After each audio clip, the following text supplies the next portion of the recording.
یقیناً اس میں کوئی شک نہیں ہے، رزق میرا اللہ دیتا ہے اپنے بندوں کو، جس کو جتنا چاہے عطا کر دے اور جس وقت چاہے اس سے واپس لے لے۔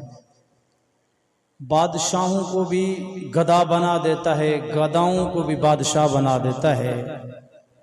گداؤں کو بادشاہ بنانے والا بھی میرا اللہ ہے اور بادشاہوں کو گدا بنانے والا بھی میرا اللہ ہے۔ دنیا دار اور دنیا والے بندے کبھی کسی بادشاہ کو گدا نہیں بنا سکتے جب تک اوپر سے حکم نہ ہو جائے، جب تک اللہ نہ چاہے۔ میرے نبی نے فرمایا نا، جب تک خدا نہ چاہے ہزاروں تیرے دشمن ہوں پھر بھی تیرا کچھ بگاڑ سکتے نہیں ہیں، اور اگر اللہ نہ چاہے لوگ ہزاروں تیرے چاہنے والے کوشش کریں تجھے عروج دلا سکتے نہیں ہیں۔ اس لیے جو کام ہوتا ہے اللہ کی طرف سے ہوتا ہے۔ یہ ایک انسان کی خام خیالی ہے، وہ کہتا ہے جو کچھ بھی ہوں میں آپ ہوں، حالانکہ ایسا ہرگز نہیں ہے۔ جو کچھ بھی بنایا میرے اللہ نے بنایا، جتنی عزت بھی دی ہے تو میرے اللہ نے دی ہے، جتنا رزق بھی دیا ہے تو میرے اللہ نے ایک مسلمان کو، مومن کو، کافر کو اللہ ہی دینے والا ہے۔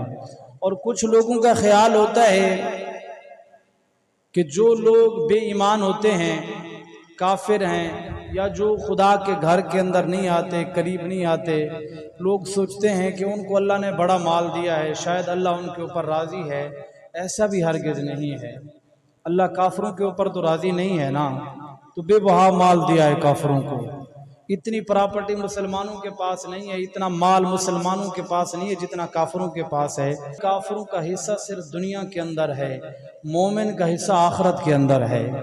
پر میں جس طرح آج یہ مومن دیکھتے ہیں کہ کافروں کے پاس اتنے بڑے بنگلے، کوٹھیاں، گاڑیاں، یہ قیامت کے دن جہنم کے اندر جلنے والا کافر جب مومن کو مقام کو دیکھے گا جنت کے اندر کہ اللہ اس کو مقام کتنا عطا فرماتا ہے، پھر پتہ چلے گا۔ اس لیے میرے نبی نے فرمایا مومن کبھی نہ گھبرائے کہ میرے پاس مال نہیں ہے۔